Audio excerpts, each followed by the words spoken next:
Emisiju nastavljamo uz medicinske teme, odnosno s pitanjem šta možemo očekivati na planu psihološkog i uopšte fizičkog zdravlja nakon zaraze koju je izazvao koronavirus. Psiholog Bojan Šošić o tome kaže.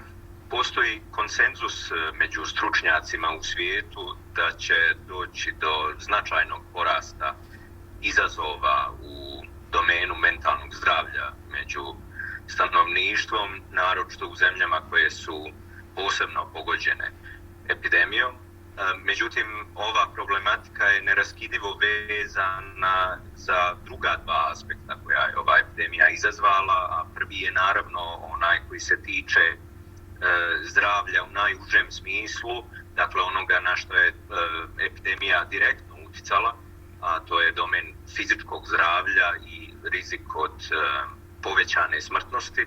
Dakle, ljudi koji su sami bili pod rizikom od oboljevanja ili koji imaju nekoga u porodici koji je bio pod tim rizikom ili kome je neko od bliskih osoba preminuo, naravno da će osjećati veći psihički pritisak i posljedično i da će eventualno razviti i neke probleme u svom mentalnom funkcionisanju.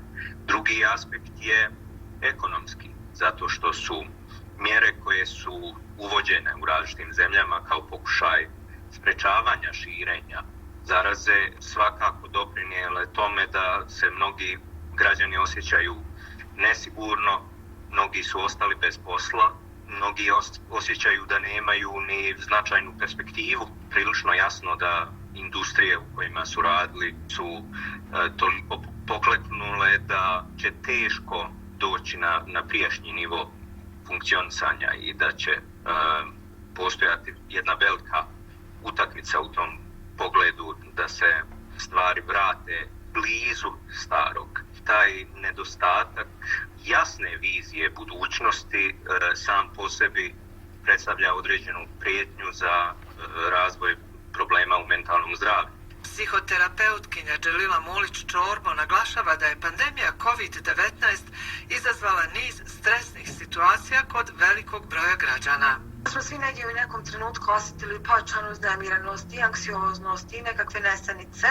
Posebna je tema stigmatizacije osoba koje su bile zaražene i koje su zaražene. Kako se pandemija COVID-19 privodi kraju i dosta zemalja je svoje mjere prevencije negdje ublažavaju, neke su proglasile i završetak pandemije COVID-19 i tu negdje u stvari možemo da očekujemo da će da nastupi jedan udar na mentalno zdravlje, nešto što zovu kao oluja određenih poremećaja. Pandemija je imala mnogo šire implikacije na cijeli naš život, od njenog početka, njenih posljedica i gdje negdje u stvari smo svi doživjeli neke manje ili više poremećaja mentalnog stanja i nekakvih strahova koji su kod nas izazivali. Ona je itekako utjecala kako na naše lične živote, tako na porodični život, tako na profesionalni život, na ekonomiju, na globalnom nivou, pa na lokalnom nivou. Mnogi ljudi su ostali bez posla i nešto što upravo sad ćemo da svjedočimo u stvari posljedicama koje je ona u stvari ostavila iza nas. Kao moguće posljedice psiholog Dželila Mulić-Čorbo navodi. Na primjer PTSP je u stvari anksiozni poremećaj od kojeg pate osobe koji su doživjeli ili svjedočile nekom traumatskom događaju.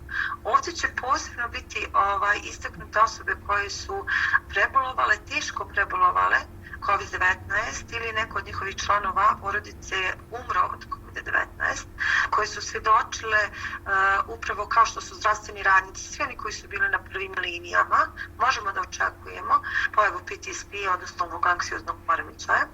Depresija je jedan od očekivanih psihičkih poremećaja nakon pandemije. Nekim osobama je bilo zaista ugroženo radno mjesto, izgubili su poslove i definitivno da pandemija na globalnom nivou će utjecati na ekonomsku i finansijsku sigurnost.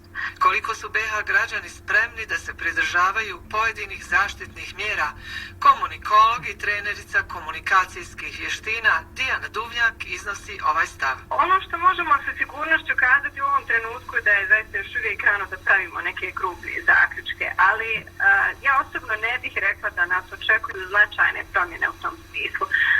Nova pravila ponašanja okupljanja i dalje se povezuju sa privremenom situacijom dok opasnost od ovog koronavirusa još uvijek vreba u većem ili manjem omjeru. U skladu s tim nekako imam dojam da vjerujemo i da se nadamo da ta fizička distanca i zabrana okupljanja ne mora nužno biti naša budućnost. Iako bi to prema epidemiolozima mogao biti izvjestan scenario bilo sa koronavirusom ili s nekim drugim oblikom virusa gdje bismo se morali naučiti živjeti s tim. U prilog ovome što govorim je i trenutna slika kad izađemo na ulicu. Ja sam sada napolju u Sarajevu ovdje i srećemo ljude u grupama, ljude koji se srdačno pozdravljaju, rukuju i tako dalje. Dakle, da, nosimo maske, ali ne bih ja rekla da tu ima puno razlika u odnosu na ranije, smo jedva dočekali da vidimo jedne druge. Činjenica jeste da je slika interakcije kakvu poznajemo umotana u oprez. Ja to nekako tako vidim. I taj oprez iščitavamo u ovoj neverbalnoj komunikaciji kad posmatramo ljude kako se ponašaju. Ali dalje vrlo je teško iskorijeniti ustaljene pozdrave poput rukovanja, ako već hoćemo govoriti o tome od, Homerove Ilijade i Odiseje gdje se rukovanje prikazuje u kontekstu povjerenja pa do danas. To je nekakva, ja bih rekla, materializirana potreba čovjeka da kao društveno biće i bude u fizičkom kontaktu i interakciji sa drugim čovjekom. Ja osobno mislim da će potreba za interakcijom uvijek prevagnuti nad potencijalnom opasnosti. Znači, lako nam se može desiti da opasnost umanjimo, pogotovo čim vidimo brojke oboljelih koje se smanjuju, a virus doslovno ne vidimo, kako skače sa jednog dlana na drugi.